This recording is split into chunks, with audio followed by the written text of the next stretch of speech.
చేసి మహిమ పొందండి. కొద్ది సమయం దేవా మాతో మీరు ఉండండి. పరిశుద్ధాత్మను మాకు సహకారిగా ఉండి నడిపించండి. దేవా వాక్యము ద్వారా మమ్మలను బిడ్డలను బలపరచుమని నైనా మమ్మలను నీ హస్తానికి సమర్పించుకుంటున్నాం. పరిశుద్ధాత్మ తండ్రి, మేము ఎలాగ ప్రార్థన చేయవలనో మాకు తెలియదు. ఉచ్చరింప శేఖం కాని మూలుగులతో నీవే మా పక్షముగా మూలుగుతున్నావు. దేవా ఆ మూలుగు విజ్ఞాపనలు మా పట్ల నరుల రక్షణ కొరకు, దేవా మంచి జీవితంలో మానవులు నడిపించుట కొరకు నైనా మా ప్రార్థన ఆధారమై ఉన్నది. మాతో నీవును ఏకీభవించి ప్రార్థనా శక్తిని ఇస్తున్నావు. ఇందును బట్టి స్తోత్రములు. దేవా కొద్ది సమయం వాక్యము ద్వారా మాట్లాడమని మా మంచి బోధకుడు రక్షకుడైన యేసు నామమున వేడుకొనుచున్నాము పరమ తండ్రి. ఆమేన్. కూర్చుందా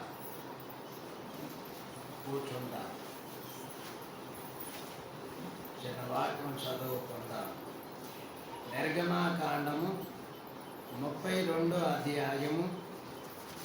నిర్గమాకాండం 32 అధ్యాయము 12వ వచనం. 12వ వచనం. ఆయన కొండలలో వారిని చంపునట్లును భూమి మీద నుండి వారిని నశింప చేయనట్లును కీడు కొరకే వారిని తీసుకుని పోయినని ఐగుప్తీయులు ఎలా చెప్పుకొనవలెను.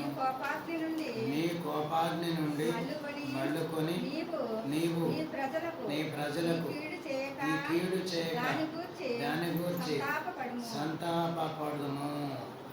చల్లండి. ప్రభునందు ప్రియులారా, బైబిల్ గ్రంథములో అనేక ప్రార్థనలు ఉన్నవి. ఒక్కొక్క భక్తుడు ఒక్కొక్క సందర్భములో ఒక్కొక్క సమయాన్ని బట్టి ప్రార్థనలు చేశారు. గనుక మోషే గారు దేవునికి ఈ ఇశ్రాయేలీలకు మధ్య ఉండి ప్రార్థన చేశారు. దేవునికి ఇశ్రాయేలీలకు మధ్య ఉండి ప్రార్థన చేశాడు. ఎందుకు ప్రార్థన చేశాడు అంటే, దేవుడు ఇశ్రాయేలీలను ఐగుప్తులో నుండి గొప్ప అద్భుత ఆశ్చర్య కార్యములు చేసి వారిని వెలుపలికి తోడుకుని వచ్చాడు. గనక ఇంత గొప్ప ఏర్పాటు దేవుడు వారి పట్ల కృప చూపించిన వారు దేవుని పట్ల ఉండవలసినది కానీ దేవుని పక్షముగా ఉండకుండా వారు తినుటకును తాగుటకును వారి ఇష్టానుసారముగా జీవితాన్ని జీవించడానికి అలవాటు పడిపోయేది. ఇది చూసినటువంటి దేవుడు ఇశ్రాయేలీయులు చేసిన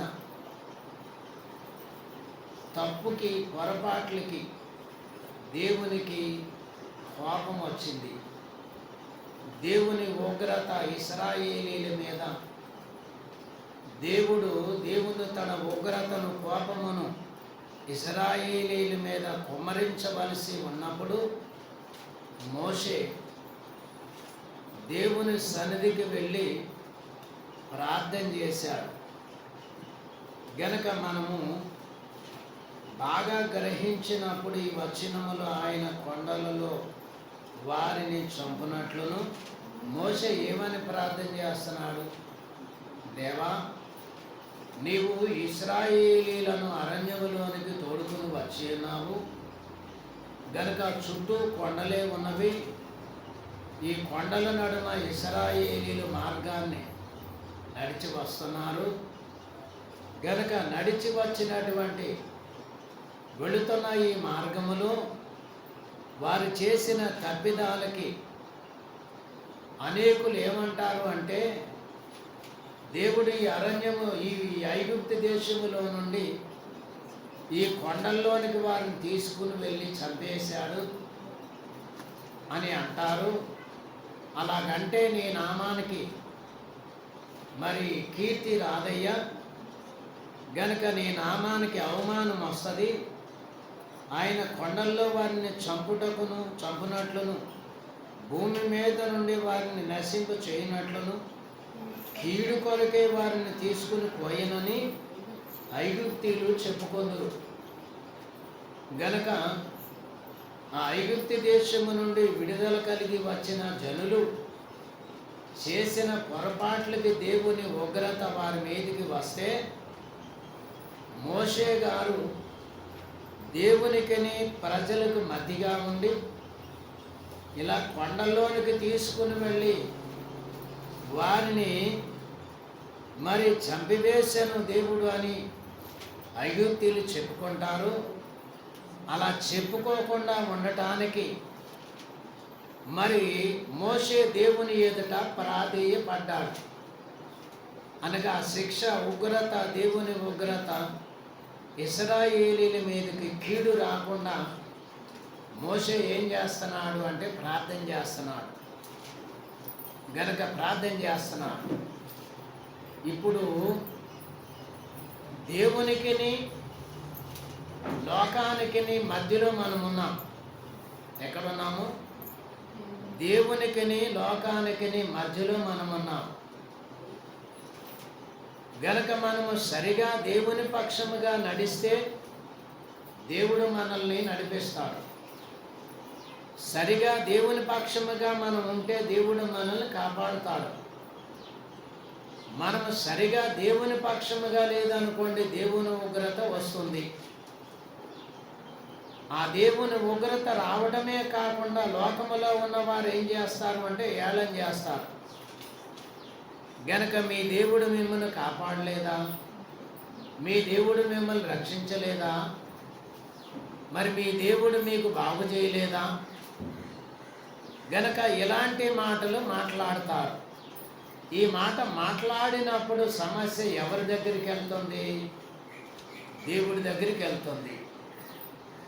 ఈ రెండు రకాలైనటువంటి పరిస్థితుల్లో ఉన్న మనం మాత్రము చింత లేకుండా, దిగులు లేకుండా, ప్రార్థన అనే నమ్మకం లేకుండా, ప్రార్థన చేయకోకుండా, దేవుని మీద ఆధారపడుకోకుండా ఉంటున్నాం.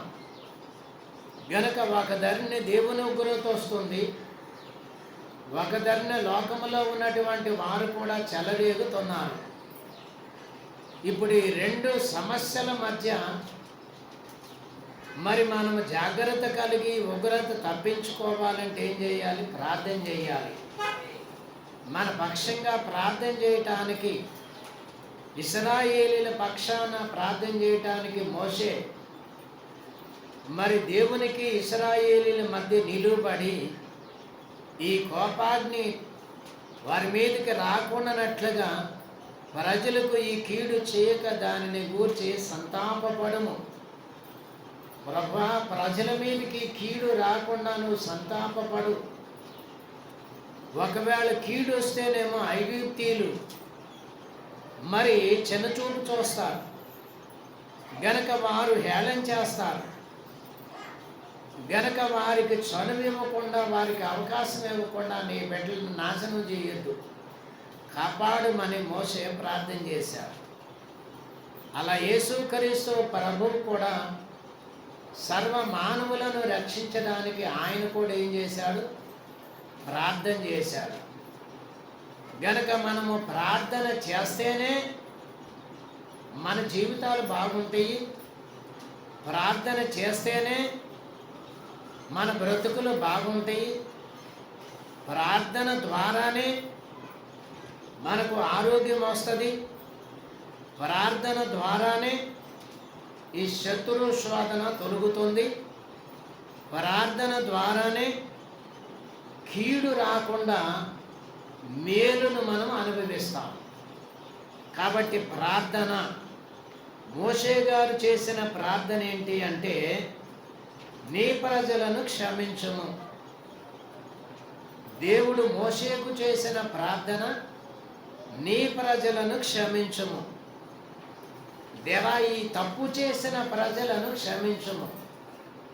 ఈ పొరపాటు చేసిన ప్రజలను క్షమించుము. ఈయక మరి ప్రజలు మెడవంచని వారు, వీరు చేసింది పొరపాటే గనక వీరు చేసింది పొరపాటే అయినను వీరి పక్షముగా నేను ప్రార్థన చేస్తున్నాను, వీరిని క్షమించుము. గనక బిడ్డలైన వారు తప్పు చేస్తే, గనక తప్పు చేసి బిడ్డలు పట్టబడితే, శిక్షింపబడితే తల్లిదండ్రులు ఏం చేస్తారు? తప్పే. గనక తప్పుకి శిక్ష, దానికి ఏదైనా చెల్లించాలి. దానికి ఏదైనా మరి ఆ శిక్షకి ప్రతిఫలం ఏదైనా అమూల్యం చెల్లించవలసి ఉంది. ఒకవేళ క్షమించవలసిన తప్పు అయితే దానికి ఏదో రకంగా క్షమించవచ్చు. క్షమించరాని తప్పులు చేస్తే క్షమించడానికి వీలు లేదు అని ధర్మశాస్త్రము చెబుతుంది. కాబట్టి మోషే నీ ప్రజలను క్షమించుము, గనక నీ ప్రజలను క్షమించుము. ఎన్నిసార్లు మరి క్షమించమని ప్రార్థన చేశాడు, ఎన్నిసార్లు క్షమించమని ప్రార్థన చేసినట్లుగా మనం గ్రహిస్తున్నాం. గనక మన పక్షముగా దేవుడు మనం ప్రార్థన చేస్తే ఎన్నిసార్లు దేవుడు క్షమిస్తాడు, ఎన్నిసార్లైనా క్షమిస్తాడు. తప్పు అని తెలిసిన తర్వాత తప్పుని దిద్దుకొని నేను తప్పు చేశాను లేక మరి తప్పుని ఎప్పటికప్పుడే ఒప్పుకున్నప్పుడు దేవుడు ఏం చేస్తాడంటే క్షమించమని అడిగే గుణం ఉన్నప్పుడు క్షమిస్తాడు. క్షమించమని అడిగే గుణమే లేనప్పుడు మరి క్షమించడం కుదురుతుందా? కుదరదు. అయినా వారిని బట్టి కాదు కానీ మన పితరులు అబ్రహాముకు చేసిన వాగ్దానము, ఇస్సాకునకు చేసిన వాగ్దానము, యాకోబునకు చేసిన వాగ్దానమును బట్టి ఇప్పుడు ఇశ్రాయేలీలను దేవుడు క్షమిస్తాడు అని మోషే గారు ప్రార్థన చేశారు. ప్రార్థన ఎంతటి శత్రువునైనా కానీ ఆపు చేయగలిగిన శక్తి దేనికి ఉంది అంటే ప్రార్థనకు. ఎంతటి శత్రువునైనా ఆపు చేయగలిగిన మరి శక్తి దేనికి ఉందంటే ప్రార్థనకు ఉంది.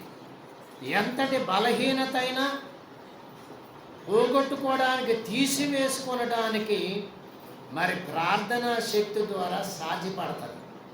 గనక ప్రార్థనా శక్తి చాలా గొప్పది. ప్రార్థన అవసరం.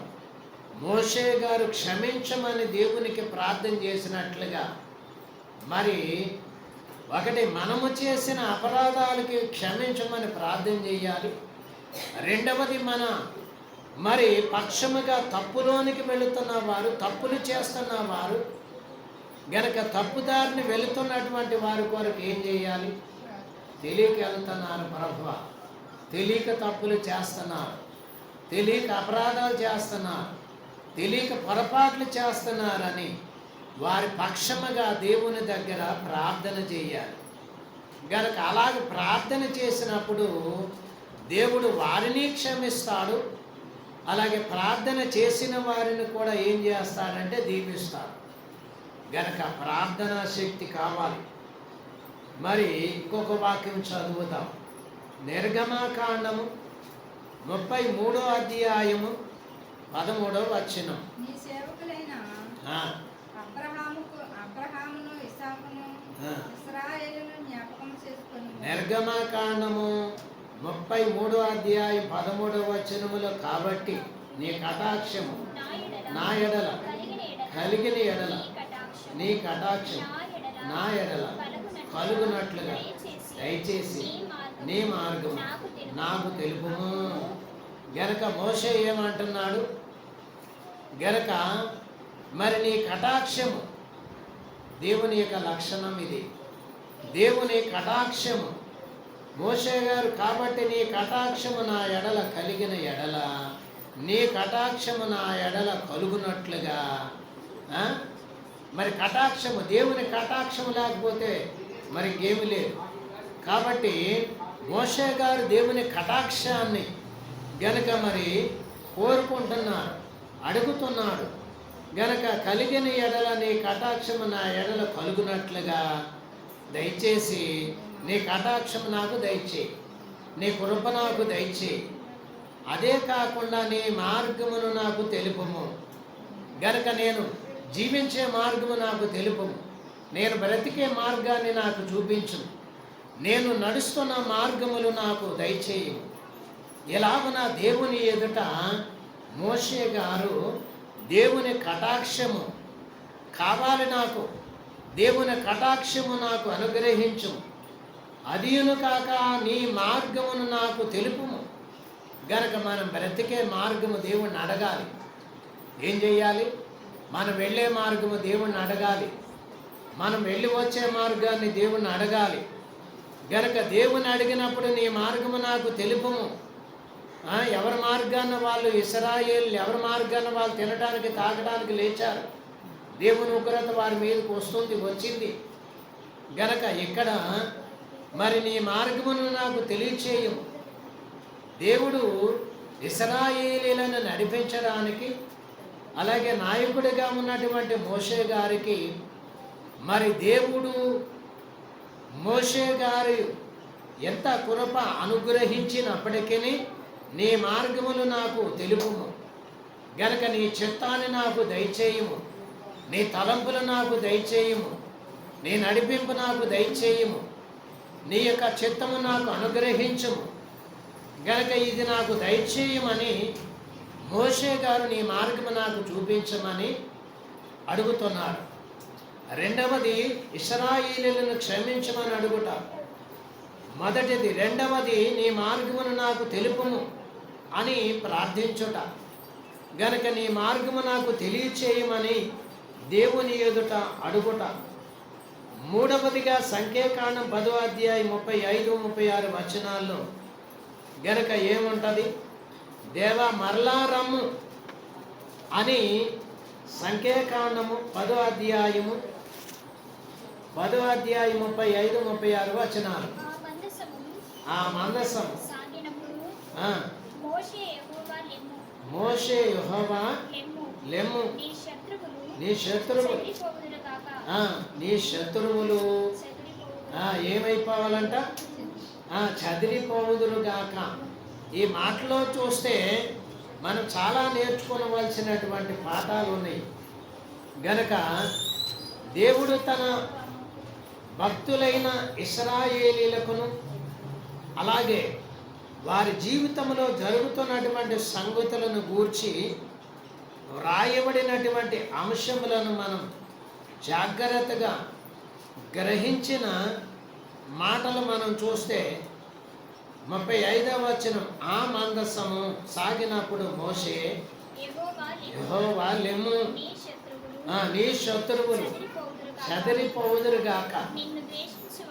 ఇక్కడ మనం బాగా కొన్ని విషయాలు నేర్చుకోవాలి. ఏంటంటే ఆ మందసము అంటే ఒక తుమ్మకర్రతో చేసి, మరి ఆ తుమ్మకర్రకు బంగారు రేకును పొదిగించి దానిలో 10 ఆజ్ఞలు కలిగినటువంటి దైవ గ్రంథమును మరి ఉంచి, అది ఇశ్రాయేలీయులు ప్రయాణం చేస్తున్నప్పుడల్లా కూడా ఆ ప్రయాణంలో దాన్ని మోసుకుంటూ మరి దానిని గనక తీసుకుని వెంబడే వెళుతున్నప్పుడు, మరి సాగి వెళుతున్నప్పుడు వారికి దేవుడు తమ మార్గమును సూచనలను తెలియచేయువాడు. గనక ఆ మందసము సాగినప్పుడు మోషే మరి ఇశ్రాయేలీయులు కూడా సాగాలి.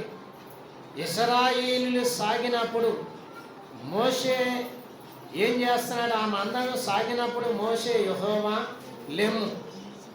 గనక మేము ప్రయాణం చేస్తున్నప్పుడు మా మార్గాల్లోనికి శత్రువులు మా నడక, మా మార్గము సాగకుండా ఆటంకాలు వస్తూ ఉన్నవి శత్రువులు. గనక మాకు ఎదురుగా ఉన్న, మాకు ఆటంకంగా ఉన్న శత్రువులను చెదరగొట్టుదువుగాక అని ఈ ప్రయాణము, వారి ప్రయాణము సిద్ధపడక మునిపే, వారి ప్రయాణములో సాగక మునిపే, గనక వారి ప్రయాణము కాక మునిపే మా మార్గములో, మేము వెళుతున్న మార్గములో నీవు ముందుగా ఉండి నీ శత్రువులు చెదిరిపోవునట్లు ఒగుదురుగా కానీ చెదిరిపోవుదురుగా కానీ ముందుగా దేవునికి మోషే గారు ప్రార్థన చేశారు. గనక ప్రార్థన చేశారు. శత్రువులు, దేవా మరలా నీవు మా దగ్గరికి రా, మరలా నీవు మా దగ్గరికి వచ్చి మాకు అడ్డుగా వస్తున్న శత్రువులను చదిరిపోవునట్లుగా చేయు. గనక శత్రువులను మనం జయించగలమా? ఒకళ్ళైతే జయించగలం అనుకుందాం, ఇద్దరిని జరిగే పని కాదు, ఇంకా ఎక్కువ మంది జరిగే పని కాదు. గనక మనకు ఉన్నటువంటి బద్ధ శత్రువు ఎవరు అంటే సాతానుడు. గనక మరి కంటికి కనబడకుండా ఇశ్రాయేలీయులు ప్రయాణం సాగకుండా ఆ రాజులను చక్రవర్తులను ప్రేరేపించి వారిని అణచివేయటానికి ఈ సాతాను శత్రువు వారిని ప్రేరేపిస్తున్నట్లుగా, గనక ఆ ప్రేరేపణలో దేవుని సహాయం కొరకు మోషే గారు కోరినట్లుగా ఆ యొక్క మరి ప్రార్థనలో మనం ఎరుగుదు. గనక మరి ఎలాగున మనకి దేవునికి మనకి మధ్య ఉండి దేవుడు మన కాపుదల కొరకు నరరూపి అయినటువంటి యేసు ప్రభు వారు మన రక్షణ కొరకు మన కాపుదల కొరకు ప్రార్థన చేస్తూ ఉన్నారు. అయినను ప్రార్థన చేస్తూ ఉన్నా మనము దేవుని ఆధీనములో ఉన్నంత వరకు దేవుని కాపుదలలోనే ఉంటాం. దేవునికి వేరుగా మనం అయిపోతే ఇప్పుడు శత్రువు సాతానుడు గనక మరి మీద పడే పరిస్థితులు వస్తున్నాయి. గనక సాతానుడు మన దగ్గరికి రాడు, కానీ సాతానుడి చేత ప్రేరేపింపబడిన మనుషులు, సాతానుడి చేత ప్రేరేపింపబడిన వ్యక్తులు, వారు మన భక్తిని మన మార్గాన్ని మరి పాడు చేయటానికి మన దగ్గరికి వస్తారు. గనక మనం ఏం చేయాలి అంటే ప్రార్థన చేయాలి. గనక ప్రార్థన చేసినప్పుడు దేవుడు మనకేం చేస్తాడు? శక్తినిస్తాడు. ఏమిస్తాడు? శక్తినిస్తాడు. గనక ప్రార్థన మనం చేసినప్పుడు దేవుడు శక్తినిస్తాడు. గనక మన పక్షంగా ఉండి శత్రువును సాతానును పారతోలటానికి దేవుడు మనకి శక్తినిచ్చి గనక మనం నిలబెడతాడు. కనబడుతున్నది ఎవరు? మనుషులు, మనమే. కార్యాన్ని చేసేది ఎవరు? దేవుడు. కాబట్టి నువ్వు నిలబడితే చాలు ప్రార్థనలు, గనక దేవుడు కార్యం చేస్తాడు. మరి ఇలాగను చూస్తే ఎక్కడికక్కడే కుటుంబంలో సమస్యలు. ఈ సాతానుగాడు గనక ఒక్కొక్కరిని ప్రేరేపించి భక్తికి దూరముగా, వాక్యానికి దూరముగా, సంఘానికి దూరముగా, మరి దైవ ఏర్పాటుకు దూరంగా అందరినీ కూడా చెదరగొడుతున్నారు. మరి అందరినీ చెదరగొడుతున్నటువంటి సాతానుగాడి యొక్క ఆ క్రియలు నాశనము చేయాలంటే ఎక్కడ ఉండాలి? మనము ప్రార్థనలో ఉండాలి. గనక ప్రార్థనలో ఉన్నప్పుడే ఈ సైతానుగాడి లక్షణాలు జయించడానికి దేవుడు మనకి ఏమిస్తాడు? శక్తినిస్తాడు. గనక మరి 46వ కీర్తన, తెలుగు క్రైస్తవ కీర్తన పుస్తకంలో 46వ కీర్తనలో ఉన్నది ఏమిటా శరణం అంటే, నిన్ను ఓడించిన నిఖిల పాపములను నీవే ఓడింతువో, నిన్ను ఓడించిన నిఖిల పాపములను నీవే ఓడింతువో,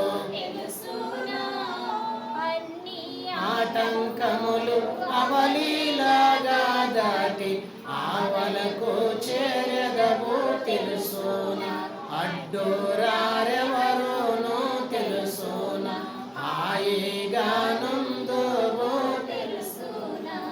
గనక నిన్ను ఓడించేది పాపమైనా సరే, నిన్ను ఓడించినది శత్రువైనా సరే, గనక బలంగా ప్రార్థన చేసినప్పుడు ఆ పాపాన్ని జయించడానికి దేవుడు నీకు శక్తినిస్తాడు.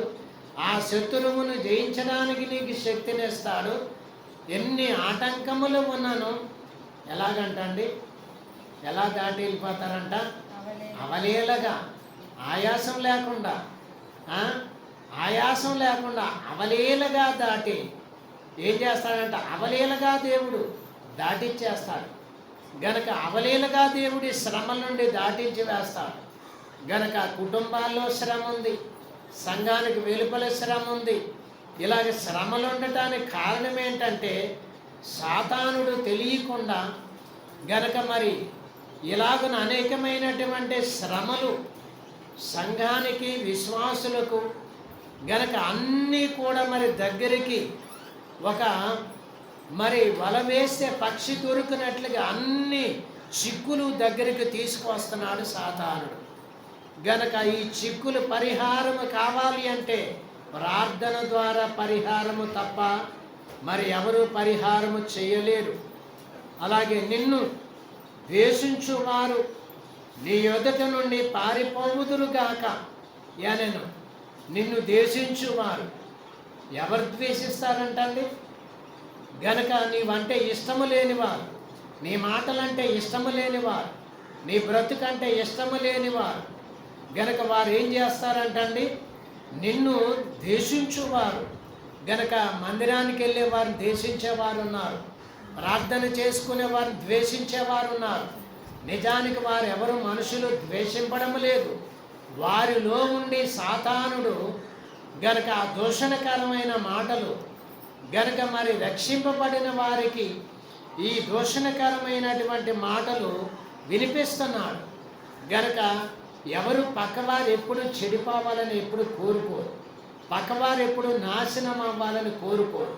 పక్కవారి నాశనాన్ని గనక ఇంట్లో ఒక కుటుంబములోనే సహోదర సహోదరులు గనక ఒక్క కుటుంబములోనే ఇలాగ ఎవరికి వాళ్ళే విడిపోయి మాట్లాడకుండా ఉండటానికి కారణాలు ఏంటంటే సైతాను గారి లక్షణాలు.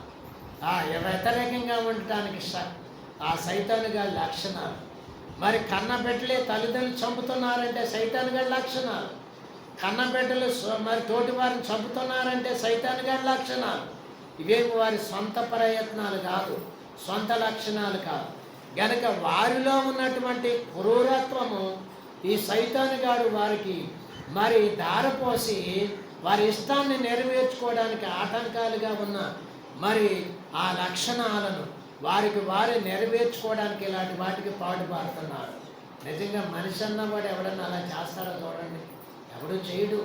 ఆ మనిషిలోనికి సైతాను గారి లక్షణాలు పుట్టించి ఏం చేస్తారో నాశనం చేసే లక్షణాలు. కాబట్టి నిన్ను ద్వేషించువారు సైతాను గారు ద్వేషించేవాడు. గనక ఆ సైతాను గారి లక్షణాలు అరికట్టాలంటే ప్రేమించాలి. ఏం చేయాలా? నిన్ను వల్ల నీ పొరుగు వాడిని ప్రేమించము. గనక ప్రేమిస్తే వాళ్ళలో ఉన్న సైతాను గారి లక్షణాలు సమసిపోతాయి. అలాగే నీ ఎదుట నుండి హాని చేయడానికి వచ్చిన శత్రువైనా సరే మరి పారిపోతాడు, పారిపోయేటట్లు చేస్తాడు ఆయన. గనక నీవు ప్రార్థన చేసినప్పుడు ఆయన ప్రార్థన రూపంగా ఏం చేస్తాడంటే ఆయన పారిపోయినట్లు చేస్తాడు, పారిపోయినట్లుగా చేస్తాడు అమ్మా. మరి ఇదే మా సొంత మాటలేం కాదు, మరి మాకు క్లాసులో చెప్పిన మాట ఒకటి చెప్తాను ఏనండి. మన బైబిల్ మిషన్లో ఉన్న పాదిరి గారి ఒక ఆయన సువార్త చెప్పడానికి సైకిల్ మీద మరి గ్రామం సువార్త చెప్పడానికి సైకిల్ మీద వెళ్తూ ఉన్నప్పుడు ఒక గ్రామానికి గ్రామంలో నుండి దాటి వెళ్తున్నప్పుడు ఒక గ్రామం వారు అందరూ కలిసి ఏం చేశారంట, మరి మత మార్పిడి చేసేస్తున్నారు కాబట్టి మరి అందరూ దేవుణ్ణి నమ్ముకోమని చెప్తూ ఉన్నారు, అనేకులు మారుతున్నారని అలా చెప్పి ఆ ఊరిలో మరి కొంతమంది ఏం చేశారంటే డబ్బులు ఇచ్చి మీరు 10 మంది వెళ్ళి లేక మీరు 4 వెళ్ళి కత్తులు తీసుకెళ్ళి కర్రలు తీసుకెళ్ళి ఫలానా ఊరు నుంచి మరి సువార్త చేయడానికి సైకిల్ వేసుకుని వస్తాడు.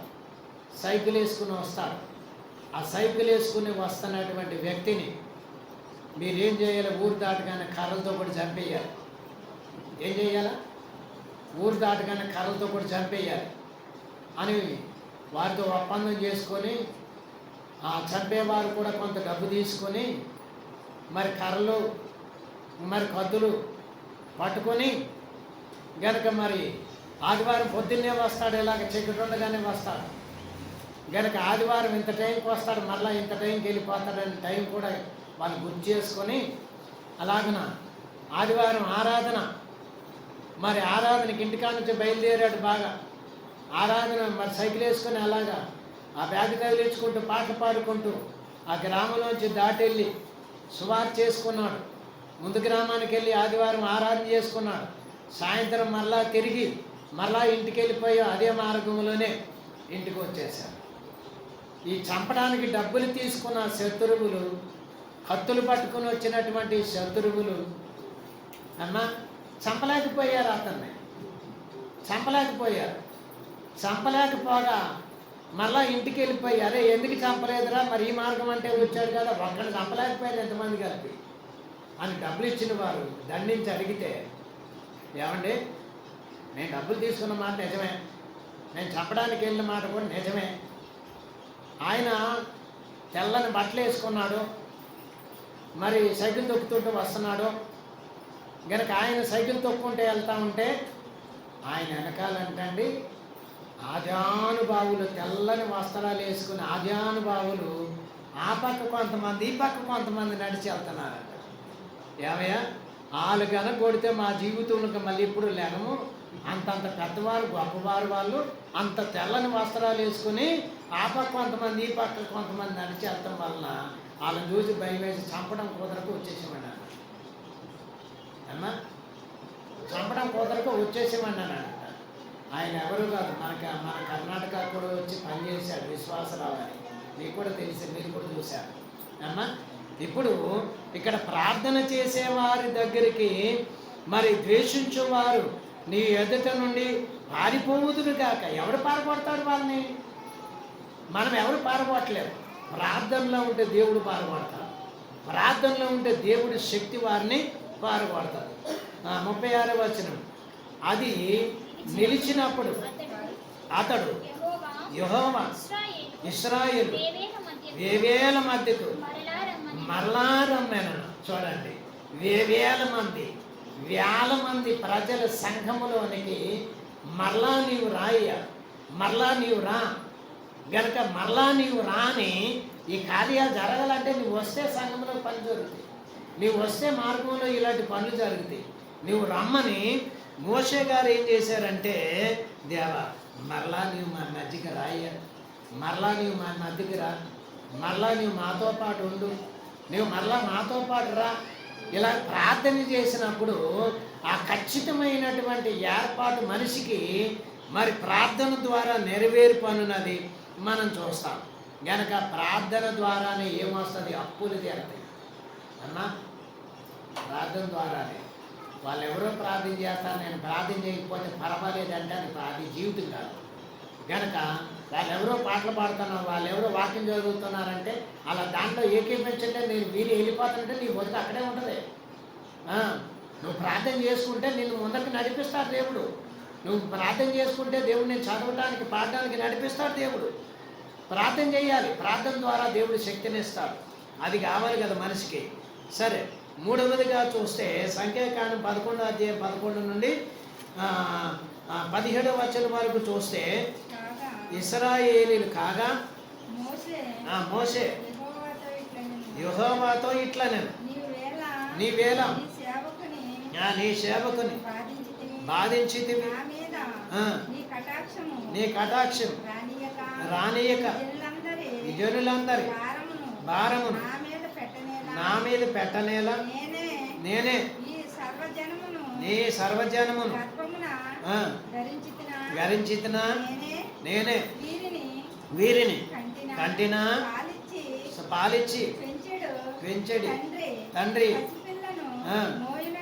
మోయినట్లు నేను వీరి తండ్రులకు ప్రమాణపూర్వకముగా ఇచ్చిన దేశమునకు వీరిని నీ రొమ్మన ఎత్తుకొని పొమ్మని నాతో చెప్పుచున్నావు.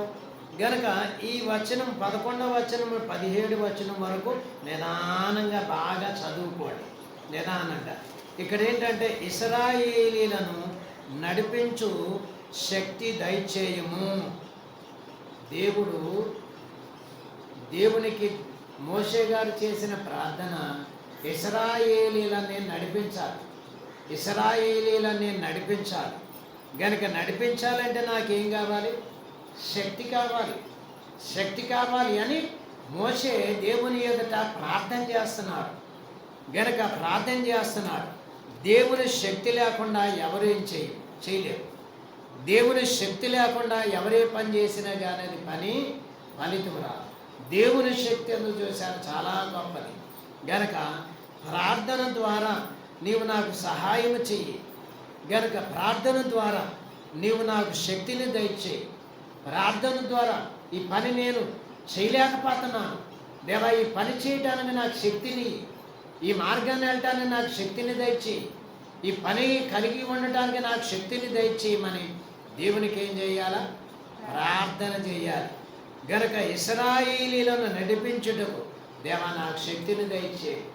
ఎప్పుడైనా నా కుటుంబాన్ని దిద్దుకోవడానికి నాకు శక్తిని దయచేయ, నా కుటుంబాన్ని రక్షించుకోవడానికి ప్రార్థన దయచేయమని ప్రార్థన చేశారా? చేశారా అమ్మా? చేశారా?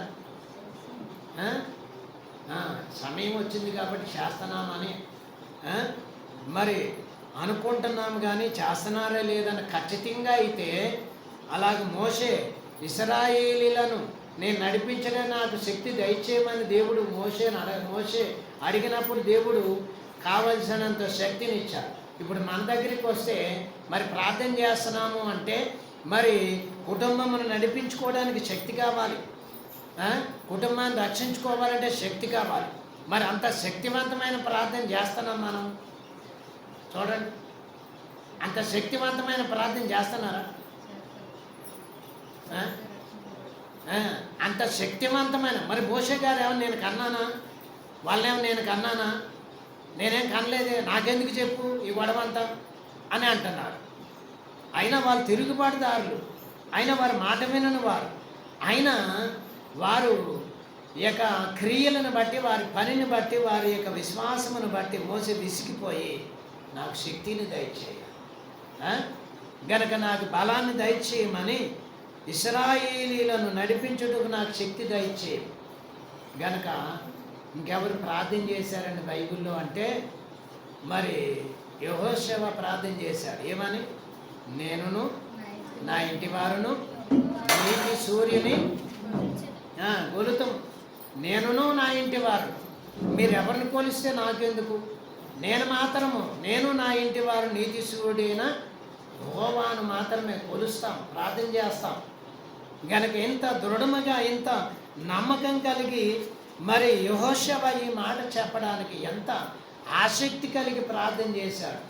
ఎంత మరి ఆసక్తి కలిగి ప్రార్థన చేయకపోతే, తన కుటుంబం మీద అంత నమ్మకం లేకపోతే ఆ మాట చెప్పగలడా? చెప్పలేడు. అలాగే నీ కుటుంబాన్ని రక్షింపడాలి అంటే గనక ప్రార్థన చేయాలి. ఏ కొడుకు మాట అనట్లేదో, ఏ కుమారుడు మాట అనట్లేదో, ఎవరు మాట అనట్లేదో వారి పేరు ఎత్తుకొని ప్రార్థన చేస్తే ఖచ్చితంగా దేవుడు మారుస్తాడు, మార్పు వస్తుంది. గనక ఇది నాకు దయచేయి, ఇలా ప్రార్థన చేసే శక్తి నాకు అనుగ్రహించమని ప్రార్థన చేయాలి. ప్రార్థన గనక రెండు రకాలు. నీ కోసం నీవు చేసుకుంటే ప్రార్థనే అమ్మా, నీ కోసం మీరు చేసుకుంటే ప్రార్థనే. గనక నా కుటుంబంలాగా, నా బిడ్డలాగా, నా పరిస్థితిలాగా ఎంతమంది ఉన్నారో, ఎన్ని కుటుంబాలు ఉన్నాయో వారి కొరకు ప్రార్థన చేస్తే అది విజ్ఞాపన. నీ కొరకు నువ్వు చేసుకుంటే అది ప్రార్థనే. గనక విజ్ఞాపన, ఇతరుల కొరకు చేసేది ప్రార్థన, ఇతరుల రక్షణ కొరకు చేసేది ప్రార్థన, ఇతరుల యొక్క క్షేమం కోరి చేసేది ప్రార్థన. గనక ఇతరులని మరి వారి పేర్లు తెలుసుకొని, వారి పరిస్థితి తెలుసుకొని చేసేది ప్రార్థన. అలా తెలుసుకొని ప్రార్థన చేయటం వలన చాలా గొప్ప సంగతులు దేవుడు వారికి అనుగ్రహిస్తాడు. తెలుసుకున్నా కానీ ప్రార్థన చేయలేని సమస్యలు కలిగిన వారు చాలామంది ఉన్నారు. సమస్య ముందున్నా కానీ ఆ సమస్య అర్థం చేసుకొని ప్రార్థన చేయలేని వారు చాలామంది ఉన్నారు. అలాగుంటే మరి అది ప్రార్థన అని అనటానికి వీల్లేదు. గనక మరి మోషే గారు నాకు శక్తిని దయచేయి, తన కుటుంబాన్ని చూసుకోవాలి, సంఘాన్ని చూసుకోవాలి. గనక దేవా నీ శక్తిని నాకు దయచేయమని ఎంత ఆసక్తి కొలది ప్రార్థన చేస్తే ఇంతటి కృప దేవుడు మోషే గారికి ఇచ్చి ఉంటారు. చూడండి, అలాంటి కృప, మరి అలాంటి ఆసక్తి నీవు కూడా కలిగి ఉండాలంటే ఏం చేయాలి? ప్రార్థన చేయాలి. ప్రార్థన చేయకోకుండా కుటుంబ రక్షణ పొందదు. ప్రార్థన చేయకోకుండా కుటుంబాల్లో మరి అందరూ క్షేమంగా ఉండటానికి వీలు చాలా తక్కువే. గనక ప్రార్థన చాలా అవసరం. ప్రార్థన చేయటం ఎలాగో నేర్చుకోండి. అలాగనే మరి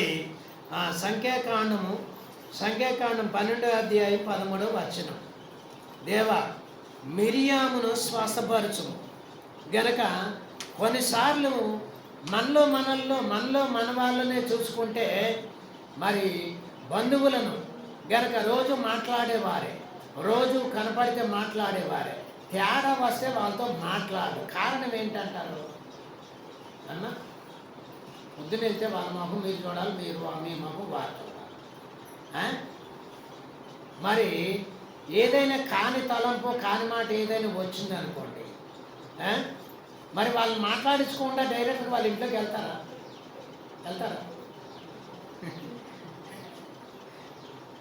ఇప్పుడు ఇంటి వాళ్ళతో ఏదైనా మీకు బంధువులే సమస్యలు ఉందనుకోండి, సమస్యలు ఉంటే వారి ఇంటికి వెళ్ళవలసి వచ్చింది, ఇంటికి వెళ్ళవలసి వస్తే వాళ్ళతో మాట్లాడుకుంటే డైరెక్ట్గా ఇంట్లోకి వెళ్తామా? అలాగే వెళ్ళేమనుకో ఏముందని, నేనంటే వారికి పడదు, వారంటే నాకు పడదు అనే కదా. నువ్వు ఎక్కడ ఎవరు పడకపోయినా దేవుని బట్టి ఏం చేయాలి? నీ బంధువులు వారు నీ మాట విన్నా వినకపోయినా, నీ వారు మాట్లాడినా మాట్లాడకపోయినా ఏం చేయాలి? మాట్లాడడానికి ప్రయత్నం చేయాలి. వారిని దేవుని తట్టు తిరపడానికి, లేక మంచి విషయాలు నేర్చుకోవడానికి, నేర్పడానికి ప్రయత్నం చేయాలి. ఈ మోషే గారు ఏం చేశారు? 13వ వచనములో చూస్తే, మోషే ఎలుగెత్తి, దేవా దయచేసి ఈమెను బాగు చేయమని యెహోవాకు మొరపెట్టారు. ఏంటి అసలు ఈమె గురించి ఎందుకు ప్రార్థన చేయాలి? ఈమె గురించి మోషే గారు ఎందుకు ప్రార్థన చేయాలి?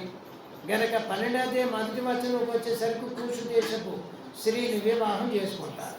వివాహం చేసుకుంటే మరి వివాహం చేసుకున్నాము అందువలన అహరోను గారు మరి మిరియాం ఇద్దరు కలిసి ఏం చేస్తారు? వీడు ఒక్కడితోటే దేవుడు మాట్లాడతాడేమో, నాతో మాట్లాడతలేదా? వాళ్ళ ఉద్దేశం చూడండి ఎలా ఉంది. మోసే ఒక్కడితోటే దేవుడు మాట్లాడలేదా? మాతో ఆయన పెళ్లి చేసుకుంటే వీళ్ళు కొరిగిదే ఉందండి. ఇప్పుడు ఏం చేస్తున్నారు? ఈ మిరియాము అహరోను ఇద్దరు కలిపి ఏం చేస్తున్నారంటే సనగటం కొనడం మొదలెట్టారు. గనక దేవుడు ఏం చెప్పాడు? మోసే నా ఇల్లంతట్లో నమ్మకమైన వాడు, మంచివాడు అని సాక్ష్యం చెప్పాడు. గనక మోసే దేవుడి దగ్గరికి వెళ్ళి ప్రార్థన చేస్తున్నారు. అమ్మ ప్రార్థన ఏమని చేశాడు? గనక నేనేదో నా బతుకు నేను బతుకుతూ ఉంటే నా మీద నిందలేసి మాట్లాడటం ఎందుకు? ఆయన ఆమె కోసం నేను ఎందుకు ప్రార్థన చేయాలి అని మోసే అనుకోలేదు. మనలో క్రైస్తవ కుటుంబాల్లో చాలామంది ఎలాగున్నారంటే, గనక వాళ్ళ కుటుంబం కొరకు నేనెందుకు ప్రార్థన చేయాలి, వాళ్ళ కొరకు నేనెందుకు ప్రార్థన చేయాలి అనుకుని మరి గీతలు గీసుకొని గోళ్ళు కట్టుకొని వాళ్ళ ముఖం చూడక వాళ్ళ ఇంట్లో ఎలాంటి కార్యాలు జరిగినా కానీ వెళ్ళకుండా ఉన్నటువంటి వారు చాలామందిని చూస్తారు. వాళ్ళ ఇంట్లో ఎటువంటి దుఃఖ కార్యం జరిగినా, మంచి కార్యం జరిగినా కానీ అటు వాళ్ళ ఇంటి వైపు కూడా చూడని వారు. తప్పు ఎవరిలో ఉంది చెప్పండి? ఎవరిలో ఉంది? గనక ఒకవేళ తప్పు చేస్తే దేవుడు తీర్పు తీర్చేవాడు, దేవుడు తీర్పు తీర్చేవాడు. మధ్యలో ఈల గొడవ ఏంటి? అయినా గనక దేవుడు మోషేని ఇలాగ అభిషిక్తుడైన మోషేని అన్నందువలన మరి ఆ మిరియాంని ఏం చేశారంటే ఒక మరి వ్యాధితో, బలహీనతతో మరి మొత్తగా ఆ కుష్ఠరోగం లాంటిది వచ్చినప్పుడు మోషే ఆమెను చూడలేక ప్రార్థన చేశారు. అందుకే మరి మన కొరకు మనం చేసుకునేది ప్రార్థనే. నాకు ఏదేమైనా ఇలాంటి రోగం రాకుండా చేసేవు ప్రభు, ఇది మన ప్రార్థనే. ఇది మన ప్రార్థనే. గనక అలాంటి పరిస్థితులు ఆమె ముఖం చూడలేను ప్రభు, నువ్వు బాగో చేయి ప్రభు అని మరి మోషే ఎలుగెత్తి, దేవా దయచేసి ఈమెను బాగు చేయమని యెహోవాకు మొరపెట్టాను. గనక ఎలాగంటే ఎలుగెత్తి అంటే ఎంత గొప్పగా మరి దుఃఖముతో ఎంత గొప్పగా మరి ఆ ప్రార్థన చేశాడు. గనక అంతా ఎలుగెత్తి ప్రార్థన చేశాడు. గనక ఎలుగెత్తి ప్రార్థన చేశారు. ఎప్పుడైనా సరే గనక మరి పొరపాట్లు ప్రతి కుటుంబంలో ఉంటాయి, ప్రతి వారిలో ఉంటాయి. గనక వాటిని పట్టుకొని ఏలాడటం వలన ఒకటి పట్టుకొని ఏలాడే వారికి శ్రమ, రెండవది అటువైపు వారు కూడా శ్రమయే. అందుకే మరి రోగి అయి ఉండగా రోగ బాధితుల కొరకు నేను కూడా ఏం చేస్తాను? ప్రార్థన చేస్తాను. నువ్వు రోగంతో ఉన్నావా, లేక నువ్వు కష్టాల్లో ఉన్నావా, అలా వారి కోసం ప్రార్థన చెయ్యి. గనక నా కుటుంబం లాంటి కుటుంబాలు, నా బిడ్డలు లాంటి బిడ్డలు ఎంతమంది ఉన్నారు, వారి కోసం ప్రార్థన చేయి. వారి కోసం ప్రార్థన చేసినప్పుడు ఇక్కడ నీ బిడ్డలు సరవుతారు, నీ కుటుంబం సరవుతుంది, నీ బ్రతుకు సరవుతుంది. గనక ఇది మోషే గారు తన మరి అక్కయ్య అయిన మిరియాం విషయములు ఎలుగెత్తి ప్రార్థన చేశారు. సరే, ఇప్పుడు మరి చేస్తారనుకోండి, మీరు ప్రార్థన చేయడానికి ఏమి లేదు. ఎప్పుడైనా మరి నేను అన్నానని చేసామండి అని అనకండి. మొదలు చెప్తున్నా అడ్వాన్స్. మీరు ఎప్పుడైనా మీ ఇంట్లో కష్ట పరిస్థితి వచ్చినప్పుడు, దుఃఖకరమైన పరిస్థితి వచ్చినప్పుడు మోకరించి ఆ పరిస్థితి తొలగించమని ఇతరుల కొరకు ఎప్పుడైనా ప్రార్థన చేశారా? చూసావా? ఇందాక నేను అన్న మాట ఏంటి, నేను అంటున్నానని ఇలా ప్రార్థన చేస్తున్నానని మీరు అంటారని నాకు తెలుసు కాబట్టి నేను అలాగా అంటే మీలో ఏమి లేదు. అంతటి పరిస్థితి వచ్చినా ప్రార్థన చేసేటువంటి స్వభావం లేదు అని అర్థమవుతుంది. గనక ఎంతటి పరిస్థితి ఉన్నా ఎలుగెత్తి ప్రార్థన చేయటం మోషే గారికి ఏమైనా అవసరం అండి? తన భార్య బిడ్డల కొరకు ప్రార్థన చేసుకోగలరు. ఇశ్రాయేలు కొరకు ప్రార్థన చేశారు, తన బంధువులు. గనక ఎవరి కుటుంబం వారికి అయిపోయింది కాబట్టి మళ్ళా వీరి కోసం ప్రార్థన చేయండి. గనక తప్పు చేసింది వాళ్ళు, శ్రమ పడుతుంది వీళ్ళు. అయినా ఎందుకు మోషే గారు ప్రార్థన చేశారంటే, అయ్యా మోషే మరి దేవుడి దగ్గరికి వెళ్ళి, అయ్యా గనక మిరియాం గారు ఎన్నో ప్రార్థన చేశారయ్యా, ఎంతోమంది స్త్రీలను భక్తిపరులుగా మార్చి ఎంతో గొప్ప పరిచర్య చేసింది. గనక ఆమె ఎలాగైపోయిందంటే, ఆమె అలాగే ఉండిపోయిందంటే దేవుడు ఎందుకు బాగు చేయలేదు అంటారు, లేక నీ మీదకి మరి నిందలు వస్తాయి. గనక నిన్ను రకరకాలుగా అనుకునేవారు ఉంటారని అలాగన ఆమె కొరకు ఏం చేశాడంటే, మరి దేవా మరి మిరియామును స్వస్థపరచమని, కరుణించమని, బాగు చేయమని ప్రార్థన చేశారు. మీరు ప్రార్థన చేయటానికి బైబిలే చదవక్కర్లా, మీరు ప్రార్థన చేయటానికి పాటలే పాడక్కర్లా, మీరు ప్రార్థన చేయటానికి బాప్తిస్మమే అవసరం. గనక దేవుని పరిశుద్ధ నామమును బట్టి ఎప్పుడైతే ఆయన నామాన్ని ఎత్తుకొని కళ్ళు మూసుకొని ప్రార్థన చేయటం మొదలు పెడతావో అప్పుడు ఆయన నడిపిస్తారు, ఆ ప్రార్థన ఆయన నడిపిస్తారు.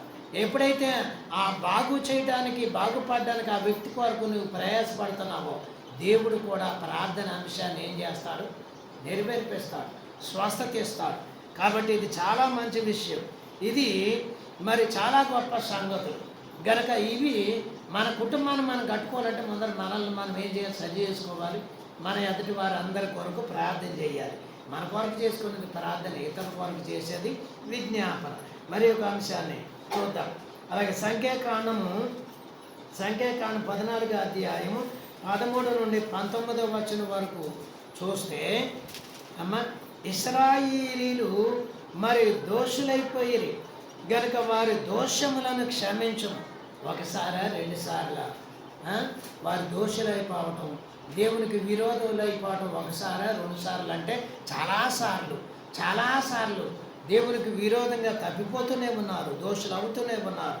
గనక ఈ వాక్యములో చూస్తే 14వ అధ్యాయం 13వ వచనం, మోషే యెహోవాతో ఇట్లనే, అలాగైతే ఐగుప్తీయులు దాని గూర్చి విందురు, నీవు నీ బలము చేత ఈ జనమును ఐగుప్తులలో నుండి రప్పించితివని వీరు ఈ దేశ నివాసులతో ఈ సంగతి చెప్పియుందురు.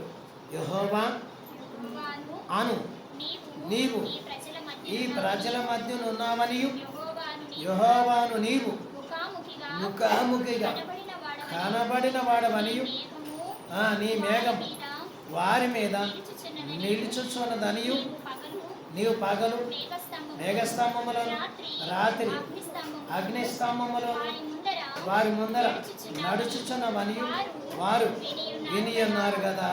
వారు విన్నారు, ఎందుకని లేదు, దేవుడు మనకంటే ముందర నడుస్తున్నాడు కాబట్టి.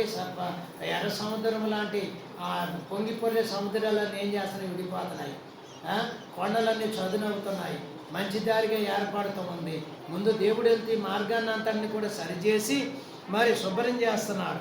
ఆయనను ఎలాగ చేసి ఎంత మంచి మార్గంలో నడిపించినా వీరు ఎలాగున్నారంటే, ప్రజలు దేవుని మరి పక్షముగా ఉండి నీతిమంతులుగా ఉండాల్సింది, కానీ వారు ఏమైపోయారంటే ఎంత దేవుడు నడిపించినా, కనబడినా, మాట్లాడినా, దర్శనమిచ్చినా, ఇన్ని సూక్తులు, ఇన్ని దర్శనాలు అన్నీ వదిలిపెట్టి ఏమయ్యారంటే దోషులైపోయాయి.